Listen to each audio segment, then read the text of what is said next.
تو یہ بیانات تھے جو مختلف سیاسی جماعتیں ابھی سیاسی کشمکش کی صورتحال میں ایک دوسرے کے خلاف دے رہی ہیں۔ حنیف عباسی نے تو معذرت کر لی ہے اپنے بیان پر، لیکن اب معلوم نہیں ہے کہ پیپلز پارٹی اور نون لیگ کی سندھ میں دلچسپی سے خفا ہے یا اور کوئی وجہ ہے، یا پھر نون لیگ پیپلز پارٹی کی پنجاب میں سیاسی مداخلت پر برا منا رہی ہے۔ پہلے حکومت گرانے کے لیے اتحاد اور پھر حکومت بنانے کے لیے اختلافات، کیا یہی ہے سیاست کا حسن؟ تو سوال یہ ہے کہ انتخابات سے قبل چاہے جتنے بھی اختلافات پیدا ہو جائیں، کیا انتخابات کے بعد کوئی پارٹی اس پوزیشن میں ہوگی کہ وہ بغیر کسی اتحاد کے آئیں؟ یہ ایک بہت بڑا سوالیہ نشان بھی ہے اور بہت اہم چیز بھی ہے آئندہ انتخابات کے حوالے سے۔ اسی سیاسی صورتحال پر بات کرنے کے لیے ابھی ہمیں جوائن کیا ہے فیصل کریم کنڈی، تعلق ہے ان کا پاکستان پیپلز پارٹی سے۔ تھینک یو سو مچ کنڈی صاحب آپ کے وقت کا۔ ابھی ہم سنا رہے تھے کہ مختلف سیاسی جماعتیں جو ہیں وہ کس طرح کے بیانات دے رہی ہیں۔ چلیں اس بات کو ہم چھوڑ دیتے ہیں، ہم یہی کہنا شروع کر دیتے ہیں کہ یہ شاید آنے والے انتخابات کی تیاریاں کر رہے ہیں، کیونکہ یہ پہلے جتنے بھی رہنما ہیں یہ پی ڈی ایم کا حصہ تھے، ایک ٹیبل پہ بیٹھتے تھے، بات کرتے تھے، لیکن اب ایسا کچھ نظر آ نہیں رہا۔ آپ کیا کہیں گے کہ ابھی جو الیکشن کی تیاریاں ہیں وہ کس جانب جا رہی ہیں؟ کسی سیاسی جماعت سے کوئی اتحاد ہو سکتا ہے؟ بسم اللہ الرحمن الرحیم۔ دیکھیں بالکل آپ کی بات درست ہے کہ یہ ساری جماعتیں 12-13 جماعتیں جو تھیں وہ پچھلے اس میں حکومت میں اتحادی جماعتیں تھیں جی، ہم پی ڈی ایم کا کے کولیشن پارٹنر تھے۔ اب الیکشن ہے، الیکشن میں نئی سربندیاں بنتی، نئی اتحاد بنتے ہیں، نئی چیزیں بنتی ہوتی ہے اور نئے اتحاد بھی بنتے ہیں۔ تو اب یہ ہے کہ اب دیکھنا پڑے گا پاکستان پیپلز پارٹی کی لیڈرشپ اس پہ فیصلہ کرے گی کہ پاکستان پیپلز پارٹی کس کے ساتھ اتحاد کرتی ہے اگلے الیکشن میں، کس کے ساتھ سیٹ اسپینڈ کرتی ہے۔ ابھی تک ہماری پارٹی میں اس چیز پہ ڈسکشن نہیں ہوئی کہ ہم نے کس کے ساتھ اتحاد کرنا ہے، کس کے ساتھ جو ہے ہم نے سیٹ اسپینڈ کرنی ہے۔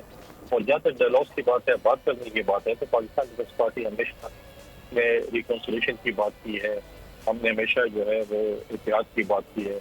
تو اس میں کوئی وہ بات نہیں ہے، جب پاکستان کی خدا نخواستہ ایسی بات آئے پاکستان کی، ہم بالکل ہر کسی کے ساتھ ٹیبل پہ بیٹھنے ہوتا ہے، ہم پولیٹیکل لوگ ہیں، ہم ڈائلاگس پہ اور ریکنسیلیشن پہ بلیو کرتے ہیں۔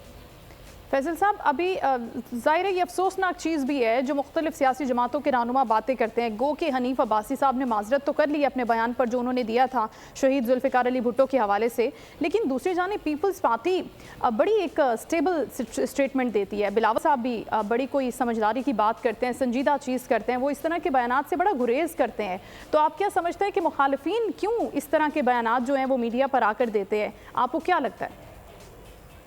دیکھیں مختلف سیاسی جماعتوں میں اسپوائلرز بھی موجود ہوتے ہیں کہ جو نہیں چاہتے کہ پارٹی میں کے تعلقات اچھے ہوں۔ دوسری بات یہ ہے کہ پاکستان پیپلز پارٹی جو سمجھتی ہے کہ ہم نے بہت اچھا ٹائم ایک اتحاد میں گزارا اور ہم اتنی جلد بازی نہ کریں اتحاد ختم کرنے میں، اچھے تعلقات ختم کرنے میں۔ لیکن جب کسی طرف سے بیان آئے گا تو پاکستان پیپلز پارٹی کے نمائندے اس کو ڈیفینیٹلی ریپلائی کریں گے۔ اگر کوئی بات کرے گا، اور میں سمجھتا ہوں کہ بہت ہی غیر ذمہ دارانہ حنیف عباسی نے اسٹیٹمنٹ جس کا میں کو جواب دیا اور پھر اس کو معذرت بھی کی۔ ہم نہیں چاہتے کہ ایسی چیزیں ہوں جس سے ماحول خراب ہو۔ سیاسی اسٹیٹمنٹ آپ اپنی طرف سے دیں کہ آپ نے کام کیے، آپ نے کام نہیں کیے، آپ نے یہ کیا۔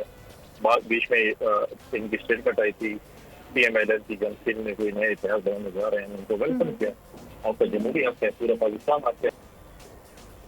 تو آپ سمجھتے ہیں کہ یہی وجہ ہو سکتی ہے کہ کیونکہ ظاہر ہے پنجاب میں بھی بیٹھیں گے سابق صدر آصف علی زرداری بھی، بلاول بھٹو بھی، سی اے سی کی میٹنگز بھی ہو رہے ہیں، تو آپ یہ سمجھ رہے ہیں کہ کیا یہی وجہ ہے ان بیان بازی کی یہ جو سامنے آ رہی ہے؟ اور دوسرا، کیونکہ بلاول تو ہمیشہ لیول پلینگ فیلڈ کی بات کرتے ہیں اور اشارہ کرتے ہیں مسلم لیگ نون کی طرف، تو وہ گلا، وہ شکوہ یا وہ چیز اب کسی حد تک ریزالو ہوتی بھی نظر آ رہی ہے کیونکہ میاں صاحب کی واپسی کے حوالے سے اب اوتھینٹک خبریں آنا شروع ہو گئی ہیں؟ دیکھیں ہماری کو جا کر جو ہے وہ بات چیت کریں لیول پلینگ فیلڈ کے حوالے سے، باقی سیاسی جماعتوں کے ساتھ سارے کے ساتھ۔ اور جہاں تک پنجاب میں بیٹھنے کا سوال ہے، دیکھیں پنجاب بھی، لاہور بھی، روزگاری کا بھی ہے، بلاول صاحب کا بھی، ہر پاکستان کے شہری کا ہے، سیاسی جماعت کا ہے۔ تو یہ تو کوئی کسی کی غلطی نہیں ہے، کسی کا ٹھیکہ تو نہیں ہے کہ آپ پنجاب میں نہیں آ سکتے یا لاہور میں نہیں آ سکتے یا پشاور یا کراچی یا بٹن نہیں جا سکتے۔ ہر کسی کو آزادی ہے گھومے پھریں اور اپنے، اب یہ کہتے ہیں کہ اب ہم اپنی پرفارمنس پہ کی بنیاد پر عوام کے پاس جائیں گے۔ ہمیں سمجھ نہیں آ رہی کہ باقی سیاسی جماعتیں کیوں الیکشن سے گھبرا رہی ہیں۔ ابھی اگر آپ دیکھیں تو صرف بلاول صاحب بھی فیلڈ میں موجود ہیں، چاہے وہ سندھ میں تھے، چاہے وہ جنوبی میں تھے، چاہے وہ لاہور میں تھے۔